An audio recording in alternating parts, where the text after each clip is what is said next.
This law completely kills democracy, because in democracy we are entitled to assemble ourselves, we are entitled to associate ourselves, meaning in an association we can form a political party. Within a political parties we communicate, okay, strategies, we communicate, plans on how we are going to win an election. If the government will be empowered to intercept those communications, we are vulnerable. Welcome to Zambia Today Television, where stories unfold.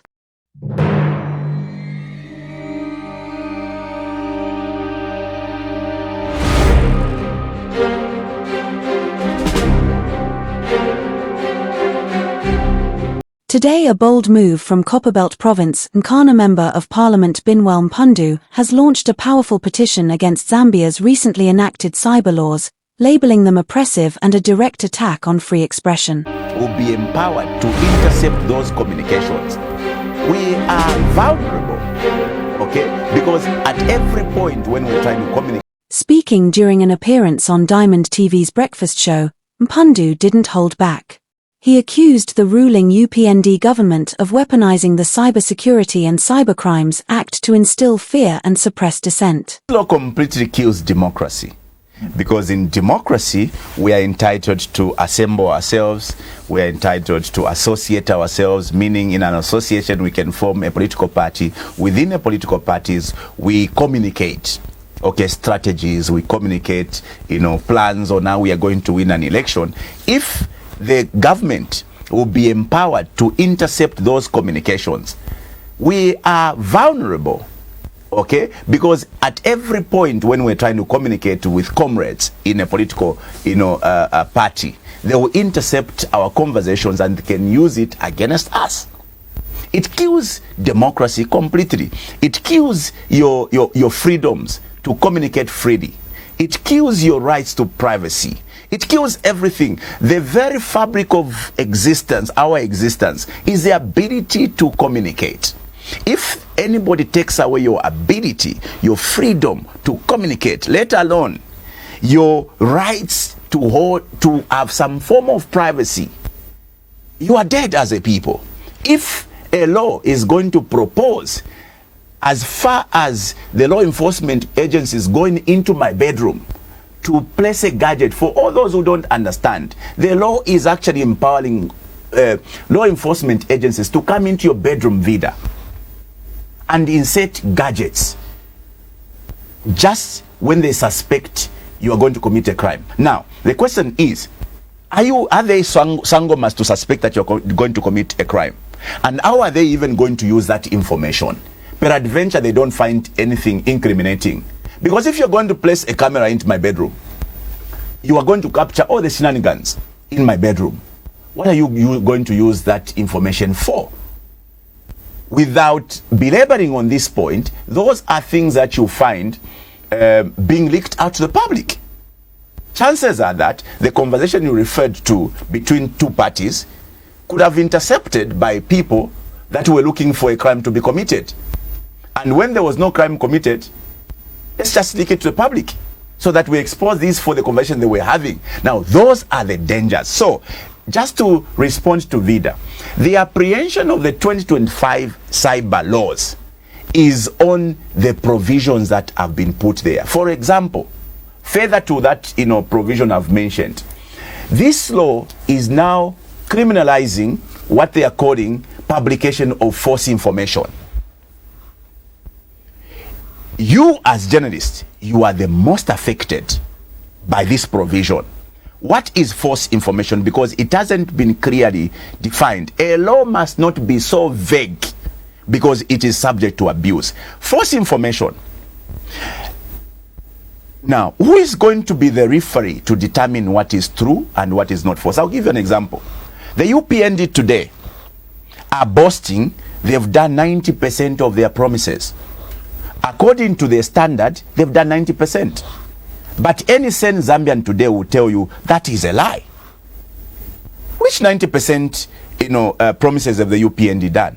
The Zambians are not foolish to remember, or naive, or gullible to remember that the UPND promised the basic things. they were going to address the basic needs of our people. Essential commodities prices of commodities will go down. Where are we now? Over the roof. They promised basic things like the currency will improve from 10 hours when they are sworn in, 14 hours will be going to the bank smiling. The story is the opposite. The Kwacha is the worst performing. They promise basic things like the rule of law. We know how this country has become an animal farm, where there are two sets of laws, one that appeals to this and one that appeals to that. An example, the UPND can insult at will, to an extent of threatening to circumcise the former head of state. For them, it's butter and bread. Anyone who insults goes into jail for a long time. So the UPND will tell you, we have made 90% of our promises. If you held a different view, by this law, they will say you are publishing false information and they will arrest you. Wow. There are provisions that now makes it difficult for journalists and whistleblowers. Okay, because then they will say you have published hateful information. Okay, when they just don't agree with what you've published, they will say this is hateful information. This is classified. Are they calling classified? There's a term they are using. So journalists, whistleblowers, you must pack your bags and go, because anytime you'll be picked for publishing false information or hateful information. Today they've gone to an extent through this law to even criminalize your participation in social media, because sometimes you joke, you do memes. You must now be careful. You cannot have a law that is so vague. Passed earlier this year, the Cybersecurity and Cybercrimes Act has stirred concern across Zambia. Civil society groups, digital rights advocates, and opposition leaders argue the law gives unchecked power to law enforcement, including the ability to monitor private communications and make arbitrary arrests. A law can be fought at the stage when it is being introduced via a bill. The stakeholders that can come to Parliament, that comes to Parliament to interrogate that law, can fight it by way of submitting that this is not a good law. At this stage, all the stakeholders that spoke to these two laws submitted, as I hinted in my preamble, that this is a bad law. All of them, including the parliamentary committees that were assigned this assignment, all said this is a bad law. LAS today has gone a step further to even take this to court. Because from the word go, the Zambians have been saying this is a bad law. So we failed to kill it at the initial stage. Our friends were adamant. They relied on the arrogance of numbers and they still pushed it into Parliament. It passed into law. Now, when a law now is assented to, a bill is assented to, it becomes a law. It is not cast in concrete. It can still be fought. As an example, LAS has gone to court to fight it in court. There is a classic example of the journalist bill 30 years ago that was taken to court and the court declared it was ultra vires. Because, by the way, when you enact a law that contravenes the provisions of the Constitution, it must be declared null and void and must be struck off our books. In this case, most of the provisions of this law infringes on our basic human rights, our freedoms, our liberties. It infringes. These two laws infringes on your right to enjoy your freedom of expression, the freedom to hold dissenting views, the freedom to the right to privacy. So it goes against the Constitution, which is why even when it has been enacted as a law, you can still fight it by way of going to court, or you can do a petition.